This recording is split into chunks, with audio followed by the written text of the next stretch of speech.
ఈరోజు మన సంగారెడ్డి జిల్లా ఎస్పీ గారి ఆదేశానుసారంగా మన రామేశ్వరం బండ గ్రామ పరిధిలో గల స్పీకర్ సెక్షన్ కాలనీ నందు కమ్యూనిటీ కాంటాక్ట్ ప్రోగ్రాం నిర్వహించడం జరిగింది.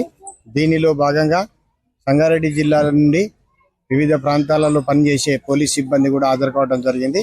దీని యొక్క ముఖ్య ఉద్దేశం ఏంటంటే ప్రజలకు పోలీసు దగ్గర కావటం కోసం ఒకటి, అలాగే నేరాలను నిర్మూలించడం కోసం, ఒకవేళ ఎవరైనా నేరస్తులు ఉన్నా కూడా వాళ్ళని పసిగట్టడం కోసం, ఏదైనా నిషేధిత పదార్థాలు కానీ అలాగే ఏదైనా సరైన డాక్యుమెంట్స్ లేకుండా ఏమైనా థెఫ్ట్కు గురైనటువంటి వాహనాలు ఉన్నా కూడా తనిఖీ నిమిత్తం వాటిని కనుగొనడం కోసం ఈరోజు ఈ కార్యక్రమం చేయడం జరిగింది. అదే విధంగా ఇటు కార్యక్రమం అనంతరం ఇక్కడి ఉన్న కాలనీ వాసులందరికీ కూడా కొంచెం చట్టాలపైన అవగాహన, అలాగే ట్రాఫిక్ రూల్స్ పైన అవగాహన మరియు డ్రగ్స్ వాడకూడదనే ఉద్దేశంతో అలాగే వాళ్ళకి సైబర్ నేరాల పైన కూడా అవగాహన కలిగించడం జరిగింది.